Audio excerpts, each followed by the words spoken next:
Hey guys, once again welcome back to my YouTube channel Jiya and Diya English classes.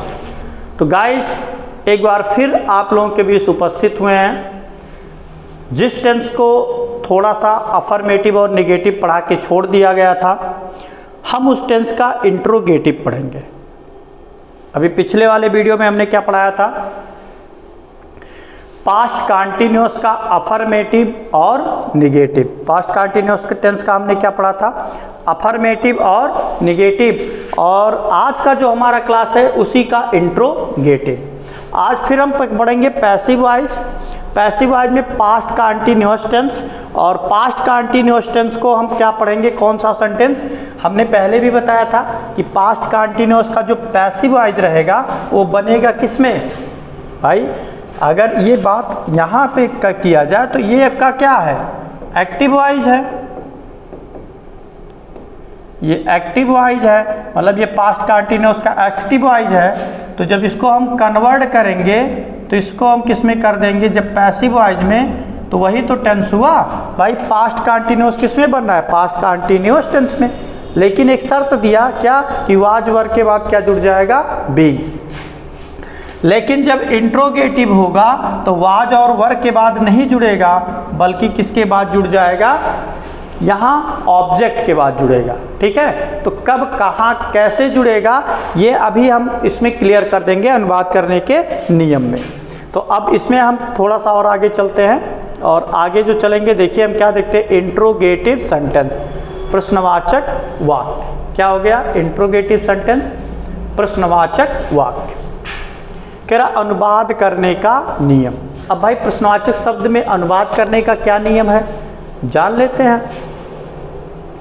कह रहा सबसे पहले हम वाज या वर लिखते हैं। मतलब अगर वाक्य सहायक क्रिया मतलब वाज वर से शुरू है तो सबसे पहले हम क्या लिखेंगे? वाज या वर से। ठीक, उसके बाद ऑब्जेक्ट लिखकर मुख्य क्रिया की तीसरी अवस्था लिखते हैं। क्या कह रहा? उसके बाद ऑब्जेक्ट लिखकर मुख्य क्रिया की तीसरी अवस्था लिखकर, ऑब्जेक्ट लिखकर मुख्य क्रिया की नहीं, ऑब्जेक्ट लिखकर बीइंग जोड़कर, यहां हो जाएगा। अब थोड़ा सा कंफ्यूजन हो रहा है। ऑब्जेक्ट लिखकर यहाँ हो जाएगा ऑब्जेक्ट लिखकर। क्या कह रहा? ऑब्जेक्ट लिखकर, यहाँ हो जाएगा आपका ऑब्जेक्ट लिखकर बीइंग जोड़ देते हैं। क्या हो जाएगा? बीइंग, BEING, बीइंग जोड़ देते हैं। उसके बाद फिर क्या कह रहा है? उसके बाद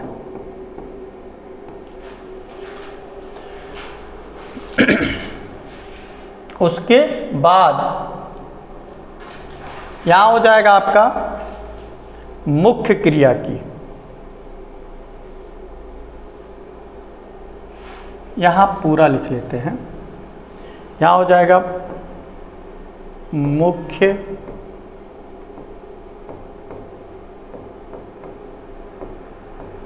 क्रिया की तीसरी अवस्था। क्या कह रहा है? मुख्य क्रिया की तीसरी अवस्था लिखकर बाई लिखते हैं। क्या कह रहा है भाई? थोड़ा सा स्ट्रक्चर में थोड़ा सा गड़बड़ी हो गई थी तो फिर से जानते हैं। कह रहा सबसे पहले हम वाज या वर लिखते हैं। वाक्य अगर सहायक क्रिया से शुरू हो तो हम सहायक क्रिया से करेंगे। उसके बाद ऑब्जेक्ट लिखकर बीइंग जोड़ देते हैं, और उसके बाद मुख्य क्रिया की तीसरी अवस्था लिखकर बाई लिखते हैं, और बाद में हम कर्ता लिखते हैं। मतलब बाई के बाद हम किसका प्रयोग करेंगे? कर्ता। अब देखो क्या कह रहा है? कह रहा है यदि वाक्य प्रश्नवाचक होने के साथ साथ नकारात्मक भी हो जाए। ठीक है, अब ये देखिए थोड़ा सा क्लियर नहीं है तो इसको हम थोड़ा सा फिर से लिख देते हैं। भाई साफ नहीं लिखा है, हो सकता है किसी को कोई त्रुटि हो जाए। तो कह रहा उसके बाद यहाँ हो जाएगा मुख्य क्रिया की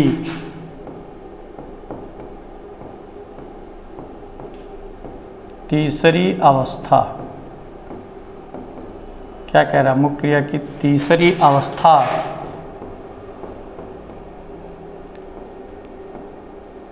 लिखकर बाई लिखते हैं।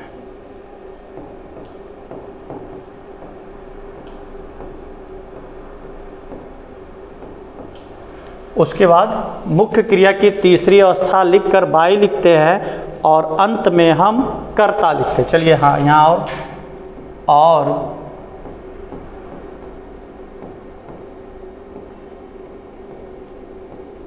अंत में, फिर अंत में हम कर्ता लिखते हैं। अब ये थोड़ा सा और अच्छा हो गया। सबसे पहले आपको अब ऐसे देख लीजिए, सबसे पहले चाहे वाज लिखना है चाहे वर, उसके बाद क्या लिखना है? ऑब्जेक्ट। ऑब्जेक्ट के बाद क्या लिखना है? बीइंग। अब बीइंग के बाद तुरंत क्या लिखना है? मुख्य क्रिया की तीसरी अवस्था। उसके बाद क्या लिखना है? बाई। और बाई के बाद फिर क्या लिखना है? कर्ता। ठीक। लेकिन क्या कह रहा? कह रहा फिर यदि वाक्य प्रश्नवाचक होने के साथ साथ नकारात्मक भी हो। क्या कह रहा? प्रश्नवाचक होने के साथ साथ नकारात्मक भी हो तो ऑब्जेक्ट के तुरंत बाद नॉट या नेवर लिखते हैं। अब देखो, इसमें नकारात्मक की बात नहीं की गई थी, तो अब कह रहा कि नॉट कहाँ लगेगा, या नकारात्मक होने पे नॉट कहाँ लगेगा? तो ऑब्जेक्ट के तुरंत बाद नॉट या नेवर लिखेंगे और शेष कार्य पहले की तरह करेंगे। क्या कह रहा है? और शेष कार्य हम किसकी तरह करेंगे? पहले की तरह करेंगे। लेकिन फिर अगली बार क्या कह रहा? कह रहा यदि वाक्य प्रश्नवाचक शब्द से शुरू हो। क्या कह रहा है? यदि वाक्य प्रश्नवाचक शब्द से शुरू हो तो पैसिव वॉइस बनाते समय हम उसे ज्यों का त्यों लिख देते हैं या ज्यों का त्यों रहने देते। कह रहा है कौनो भैया वाक्य इंट्रोगेटिव वर्ड से अगर शुरू हुई तो उसका हम बदलब नहीं, केवल और केवल एक ही वाक्य को बदलेंगे, मतलब एक ही शब्द को बदलेंगे, सॉरी वाक्य नहीं होगा। कह रहा है केवल प्रश्नवाचक शब्द हु को बाई हु में बदल देते, मतलब केवल एक ही वर्ड है प्रश्नवाचक शब्द का जो बदला जाता है और वो आपका क्या है? बाई, सॉरी हु है, और हु को हम बदल देंगे किसमें? बाई हु में। ठीक। तो चलिए हम इसी पे एक्सरसाइज देख लेते हैं। लेकिन एक्सरसाइज देखने से पहले देखिए, इसके स्ट्रक्चर को हम लिख नहीं पाएंगे जिस हिसाब से वहाँ कहा जा रहा है, तो हम यहीं पे लिख देते हैं। क्या कह रहा था उसमें? सबसे पहले कहा था, क्या जोड़ देंगे उसमें? क्या था सबसे पहले? ऑब्जेक्ट। क्या कहा था? सॉरी ऑब्जेक्ट नहीं कहा था, सबसे पहले उसमें कहा था सहायक क्रिया चाहे वाज लिखेंगे या, मतलब सहायक क्रिया चाहे वाज लिखेंगे या वर। क्या कहा था? वाज या वर। अब इसके बाद फिर क्या कहा था? ऑब्जेक्ट। क्या कहा था इसके बाद? ऑब्जेक्ट। यही तो रहा भाई। ऊपर अब देखेंगे तो सबसे पहले कहा था सहायक क्रिया लिखिए वाज या वर, और वर के बाद ऑब्जेक्ट। और हमने अभी क्या कहा? नकारात्मक जब रहे तो कहाँ लिखेंगे? यही तो कहा है। देखिए हमें दोनों एक ही में कर देते हैं। कह रहा साथ साथ नकारात्मक भी हो तो ऑब्जेक्ट के तुरंत बाद नॉट या नेवर लिखते। तो यहीं पर क्या ऑब्जेक्ट के बाद तुरंत आपका क्या हो जाएगा? चाहे नॉट होगा और या नेवर होगा। ठीक। अब उसके बाद फिर क्या होगा? अब यहीं फिर क्या जुड़ जाएगा? बीइंग। क्या जुड़ेगा? बीइंग। और बीइंग के तुरंत बाद फिर यहाँ हो जाएगा मेन वर्ब की तीसरी अवस्था। अब उसके बाद यहाँ फिर होगा बाई, और बाई के बाद हो जाएगा यहाँ कर्ता। बाई के बाद फिर क्या हो जाएगा? कर्ता। लेकिन कह रहा है यदि कोई वाक्य प्रश्नवाचक शब्द से शुरू होता तो उसे हम ज्यों का त्यों रहने देते पैसिव वॉइस में। तो इसी के पहले होगा, लेकिन उससे पहले हम और एक्सरसाइज इस पे देख लेते हैं। देखिए कहने का क्या मतलब था उसको समझते हैं। जैसे हमारा वाक्य है एक्टिव वॉइस का, वाज राम प्लाउजिंग द फील्ड। हमारा वाक्य है वाज राम प्लाउजिंग द फील्ड, क्या राम खेत जोत रहा था। अब इसको जब पैसिव वॉइस में कन्वर्ट करेंगे तो भैया फिर यहाँ क्या लिखा है, सहायक क्रिया लिखा है, तो हम सहायक क्रिया लिखेंगे। इस स्ट्रक्चर को चाहे याद हो चाहे ना, बस एक चीज़ याद रखिए कि ऑब्जेक्ट के बाद नॉट, तो हम इसी के अकॉर्डिंग बना लेते हैं।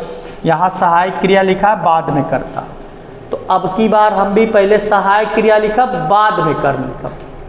तो सहायक क्रिया क्या है, तो सहायक क्रिया लिखने से पहले हमको ऑब्जेक्ट पता करना पड़ेगा, और ऑब्जेक्ट आपका क्या है, द फील्ड, और फील्ड का वचन हुआ एक वचन, तो एक वचन के साथ यहाँ हम क्या लिख देंगे, वाज, और वाज के बाद यहाँ हो जाएगा द फील्ड। अब उसके बाद फिर क्या होगा, क्या होगा, उसके बाद नॉट, तो नॉट है नहीं है, तो अब यहाँ क्या जुड़ जाएगा एक्स्ट्रा आपका, बीइंग, क्या जुड़ेगा, बीइंग। अब बीइंग के बाद मेन वर्ब प्लाऊ है, तो प्लाऊ का हो जाएगा प्लाउज्ड, क्या हो जाएगा, प्लाऊ का प्लाउज, और यहाँ हो जाएगा फिर बाई। अब यहाँ फिर क्या लिखेंगे, राम, बाई राम। क्लियर, चलिए और आगे चलते हैं। अब और आगे में क्या है,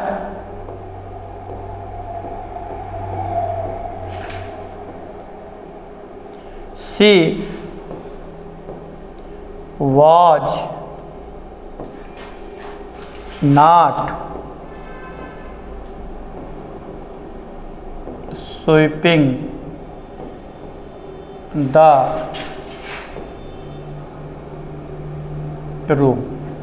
लिखा she was not sweeping the room, वह कमरे में झाड़ू नहीं लगा रही थी। अब इसका जब पैसिव वॉइस आप बनाएंगे तो इस पैसिव वॉइस को हम बनाने के लिए सबसे पहले क्या लिखेंगे, सहायक क्रिया, यहाँ उल्टा लिख दिए, वाज सी होना चाहिए था, यहाँ होना चाहिए था वाज, यहाँ फिर होना चाहिए था she, was she not sweeping the room. अब इसको पैसिव वॉइस में जब कन्वर्ट करेंगे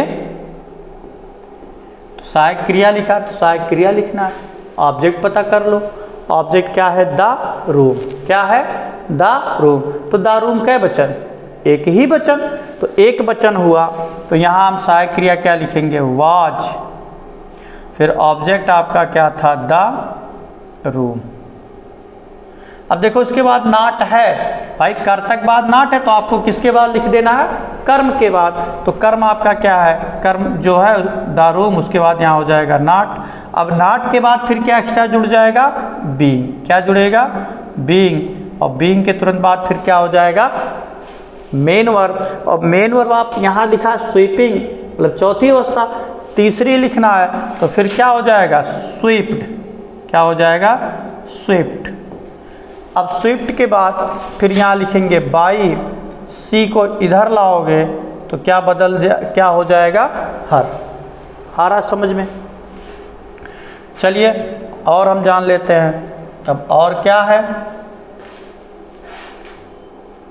इधर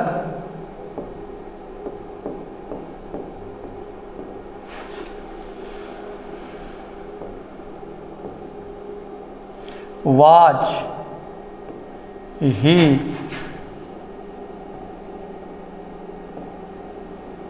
नॉट टीचिंग देम, टीचिंग कर लेते हैं,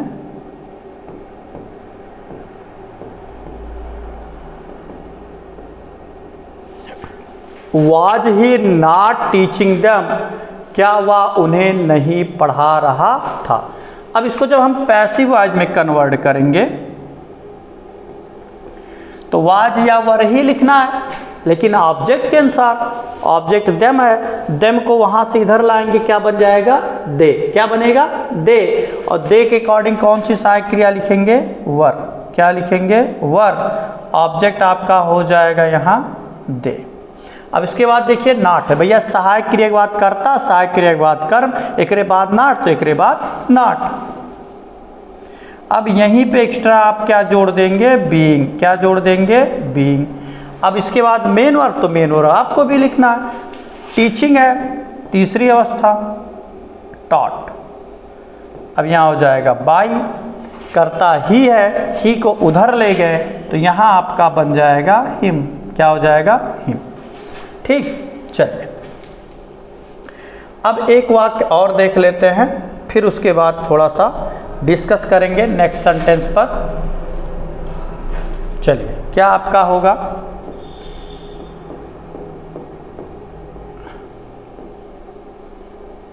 वाई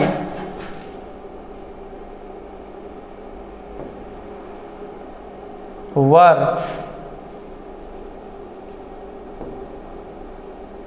यू नॉट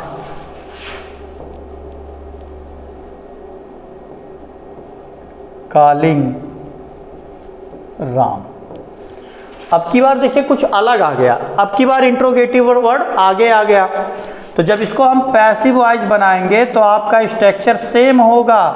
अब इससे पहले हम इधर आएंगे, यहाँ जो आपका स्ट्रक्चर बना था इसमें क्या करेंगे, सबसे पहले हम इंट्रोगेटिव वर्ड को आगे कर देंगे और शेष कार्य पहले की तरह। ठीक है, चलिए अब कैसे क्या है ये भी जान लेते हैं। देखिए यहाँ कहा गया था भैया एक ही वर्ड है जिसको बदलना, और वो आपका क्या है, हु। ठीक, तो अभी तो हुआ है नहीं। अब ओकरे अगर उसके हु को छोड़ के कोई भी आ जाए तो उसके साथ तनिक भी छेड़छाड़ मत कीजिए, जैसे वो अपनी जगह पैसे बना रहेगा। वाई है तो यहाँ आपका लिख दिया गया वाई, फिर शेष कार्य पहले की तरह। तो ऑब्जेक्ट पता करो, ऑब्जेक्ट क्या है, राम।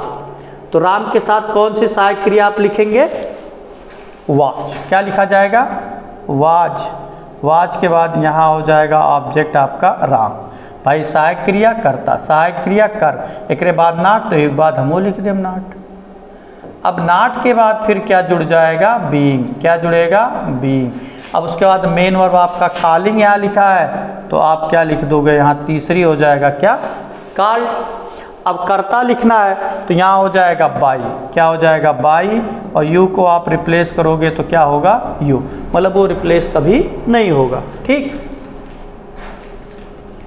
और आगे चलते हैं।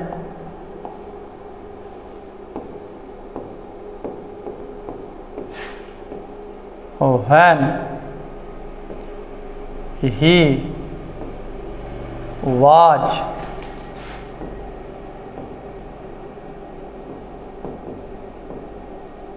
Helping you. क्या कह रहा, when he was helping you, वह तुम्हारी मदद कब कर रहा था। पैसिव वॉइस जब हम बनाएंगे, क्या बनाएंगे, पैसिव वॉइस। तो व्हेन है तो व्हेन को तो बदलना नहीं है, सीधे व्हेन का व्हेन लिख देना है। व्हेन, इसमें थोड़ा सा गलत हो गया, फिर से सही कर लेते हैं। व्हेन यहाँ हो जाएगा वाज, पहले व्हेन के तुरंत बाद हो जाएगा वाज ही हेल्पिंग, यहाँ हो जाएगा यू। ठीक, अब व्हेन के बाद देखिए सहायक क्रिया, तो सहायक क्रिया लिखना है, लेकिन नए के ऑब्जेक्ट के अनुसार। नया ऑब्जेक्ट आपका यू है, यू को उधर से इधर लाओगे तो यू मतलब कै वचन माना गया है, या कै वचन होता है, बहुवचन। और बहुवचन के साथ यहाँ कौन सी सहायक क्रिया जुड़ेगी, वर। फिर यहाँ आपका होगा यू। यू के बाद नाट लिखना है, तो नाट है भैया, नाई है, तो अब यहाँ क्या जुड़ेगा, बीइंग। क्या जुड़ेगा, बीइंग। और बीइंग के बाद तुरंत मेन वर्ब हेल्पिंग यहाँ लिखा है, हमको तीसरी अवस्था लिखना है, का हो जाए, हेल्प्ड। फिर यहाँ लिखा बाई, करता ही है, ही को उधर ले गए, क्या बना, हिम। क्या बन गया आपका, हिम। ठीक, अब और एक देख लेते हैं, और एक आपका क्या है नेक्स्ट आपका है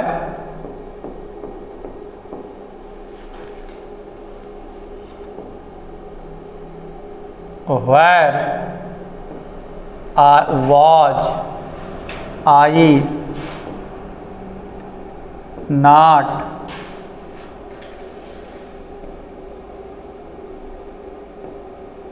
टीसिंग कर लेते हैं, TEASING, इसके मतलब होता है सताना, टीसिंग। यहाँ भी देम कर लेते हैं, ठीक। कह रहा where was I not teasing them, इसको जब हम पैसिव वॉइस में बनाएंगे, ठीक है, इसको जब हम पैसिव वॉइस में बनाएंगे तो ऐसे ही बनेगा जैसे और सब बनाते हुए आ रहे हैं। अब इंट्रोगेटिव वर्ड आपका क्या है, where, तो इसको तो हमको बदलना नहीं है, where है, हो गया where। was है तो भाई was या were में से कोई एक लिखना है, लेकिन नए ऑब्जेक्ट के अनुसार। them को वहाँ से इधर ले आओ, क्या बनेगा, they, और they के साथ कौन सी सहायक क्रिया, were, वर के बाद यहाँ हो जाएगा आपका दे। भैया नाट बाय तो यही जुड़ जाए नाट, और नाट के बाद फिर क्या जुड़ेगा, बीइंग। क्या जुड़ जाएगा, बीइंग। क्या जुड़ जाएगा, बीइंग। अब बीइंग के बाद फिर क्या लिखेंगे, मेन वर्ब है तो मेन वर्ब क्या है, टीसिंग, तो टीसिंग का थर्ड फॉर्म हो जाएगा टीस्ड। फिर यहाँ हो जाएगा बाई, कर्ता आई है, आई को वहाँ से इधर लेके आओगे तो क्या बन जाएगा, मी। आई क्या बन जाएगा, मी में, ठीक। तो ये तो हमारा इस तरह हुआ। अब इसमें हु का प्रयोग कैसे करेंगे आप, ये थोड़ा सा हम जान लेते हैं, ठीक। अब इसमें क्या हो जाएगा, यूज ऑफ हु, थोड़ा सा देख लेते हैं। यहाँ हो जाएगा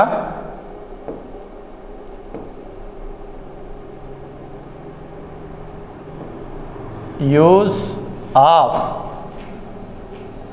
हु, क्या हो जाएगा, यूज ऑफ हु, ठीक है।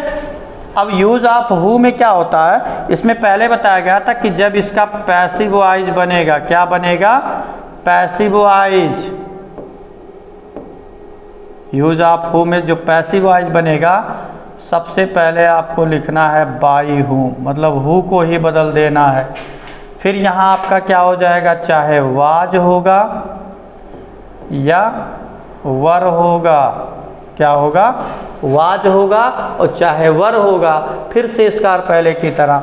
फिर यहाँ होगा ऑब्जेक्ट, क्या होगा, ऑब्जेक्ट, और ऑब्जेक्ट के बाद फिर क्या होगा, नॉट। क्या होगा ऑब्जेक्ट के बाद, नॉट।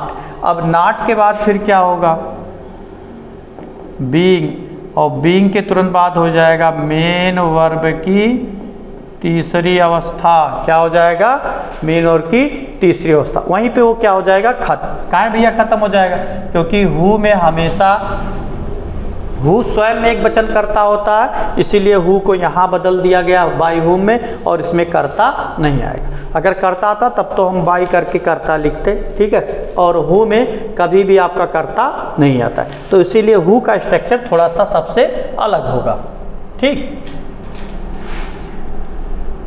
जैसे हम वाक्य भी देख लेते हैं इसमें। जैसे हमारा पहला वाक्य होगा, who was stealing my pens. अब यही है कि who was stealing my pens. अब इसको जब हम पैसिव वॉइस में कन्वर्ट करेंगे, हु को तुरंत रिप्लेस कर देंगे बाई हुम में। किसमें रिप्लेस कर देंगे, बाई हुम में। अब बाई हुम के बाद हमको लिखना है सहायक क्रिया। क्या लिखना है, सहायक क्रिया, लेकिन पता करेंगे पहले ऑब्जेक्ट्स, और ऑब्जेक्ट आपका क्या है, माई पेन्स है। पेन नहीं है बल्कि क्या है, माई पेन्स। इसका मतलब वो क्या है, बहुवचन है। क्या है, बहुवचन है। तो बहुवचन के साथ हम कौन सी सहायक क्रिया इस्तेमाल करेंगे, इसमें से वर। क्या इस्तेमाल करेंगे, वर। वर के बाद ऑब्जेक्ट लिखना है, और ऑब्जेक्ट आपको पता है क्या है, माई पेन। अब लिखना है नाट, तो नाट है नहीं है, तो जब नाट नहीं है तो क्या जुड़ जाएगा, बीइंग। क्या जुड़ेगा, बीइंग। अब बीइंग के तुरंत बाद क्या हो जाएगा, मेन वर्ब। स्टील है, स्टील का थर्ड फॉर्म क्या हो जाएगा, स्टोलन, क्या हो जाएगा स्टोलन बाई करता, नहीं सॉरी देखिए हम ही भूल गए, अब यही स्टोलन पे क्या हो जाएगा, हम बाई नहीं लिखेंगे, क्यों, इसमें करता है ही नहीं, ठीक, ये इस तरह होगा। और देखते हैं, जैसे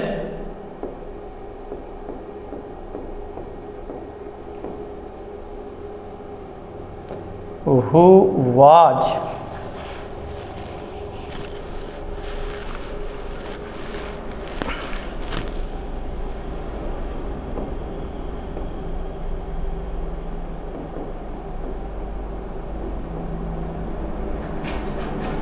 रीडिंग द बुक। फिर क्या है कि who was reading the book. अब इसको फिर जो अगर हम पैसिव वॉइस में बदलें तब भी वैसे बदलना है, कोई अलग तो नियम रहेगा नहीं। हु को तुरंत रिप्लेस करोगे किसमें, बाई हुम में। अब वाज के बाद, हु बाई हुम के बाद तुरंत क्या लिखेंगे, वाज या वर, तो नए ऑब्जेक्ट के अनुसार, तो नया ऑब्जेक्ट आपका क्या है, द बुक, मतलब एक वचन, तो एक वचन के साथ भी आप क्या लिखेंगे, वाज। वाज के बाद यहाँ हो जाएगा द बुक। अब उसके बाद लिखेंगे नॉट, तो नॉट है नहीं है, तो फिर क्या जुड़ेगा, बीइंग, और बीइंग के तुरंत बाद हम लिखेंगे मेन वर्ब। तो मेन वर्ब आपका रीडिंग है, इसमें चौथी अवस्था, तीसरी लिखना है, तो तीनों अवस्थाएं वही होती है, रीड की तीनों अवस्थाएं वही होती हैं, तो यहाँ हो जाएगा रीड, और यहीं पे ये क्या हो जाएगा, हाँ। फिर और अगला देखते हैं,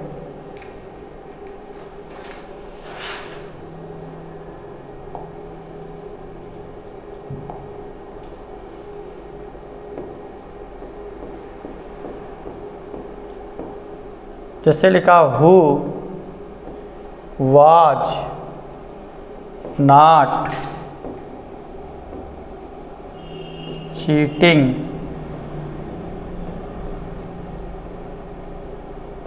दम।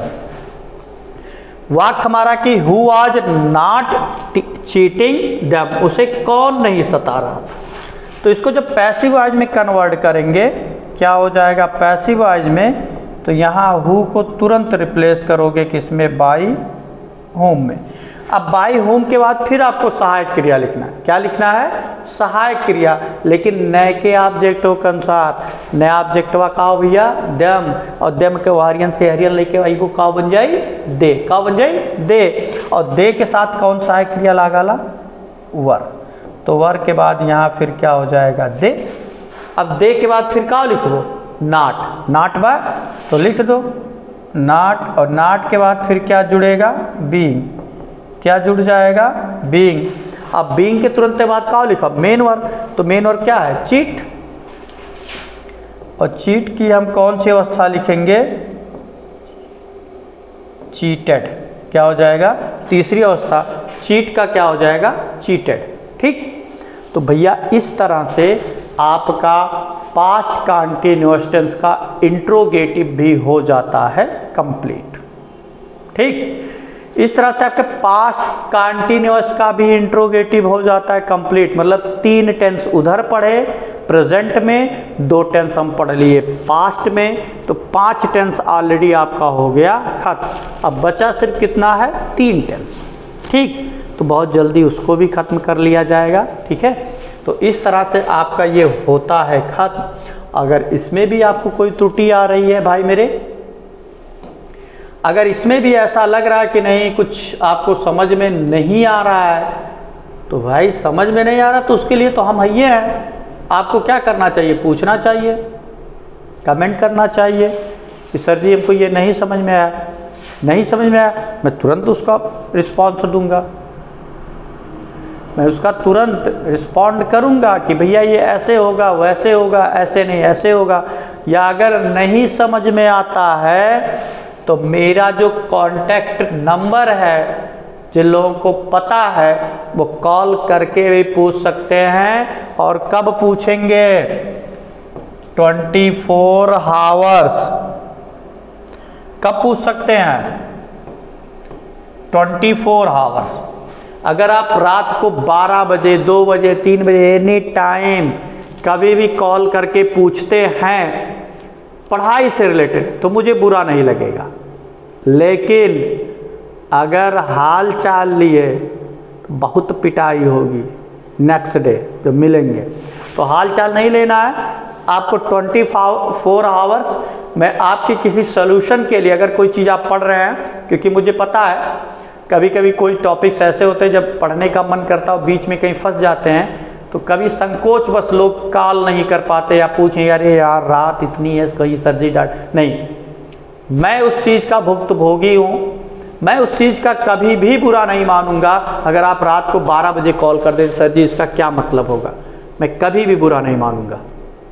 ठीक है, तो चलिए इस तरह से आपका ये जो टॉपिक था पैसिव वॉइस का, पास्ट कंटिन्यूस का, ये होता है खत्म। इसके बाद हम पढ़ेंगे पास्ट परफेक्ट को। तो पास्ट परफेक्ट को थोड़ा सा आप पढ़ के आइएगा ताकि आपको समझाने में आसानी हो। क्यों? क्योंकि इसमें एक साथ दूदू वाक आते, मतलब दुद्दू ठू अक्वाराल भैया। ठीक है, तो आप जब पढ़ के आएंगे तो उसको आपको समझाने में थोड़ा सा क्या होगा, आराम रहेगा। अगर नहीं पढ़ के आएंगे थोड़ा दिक्कत हो जाएगी। ठीक है, आपको दिक्कत होगी, मुझे क्या, मैं तो आपका ना 100 का 100 दे ही रहा हूँ आपको समझाने के लिए। तो चलिए गाइस, इस तरह से आज आपका पास्ट कंटिन्यूस पूर्ण रूप से होता है खत्म। नेक्स्ट वीडियो में हम मिलेंगे नेक्स्ट चैप्टर के साथ या नेक्स्ट टेंस के साथ। तब तक के लिए आप बने रहिए हमारे यूट्यूब चैनल से, या जिन लोगों ने अभी हमारे यूट्यूब चैनल को सब्सक्राइब नहीं किया है तो प्लीज़ वो जाएँ, जिया एंड दिया इंग्लिश क्लासेज, या एंड का सिंबल लगाएं, एंड मत लिखें, जिया एंड का सिंबल लगाएं, फिर दिया इंग्लिश क्लासेज, उस पर जा कर के उसको सर्च करें। तब तक के लिए हम आप लोगों से लेते हैं अलविदा। जय हिंद, जय भारत।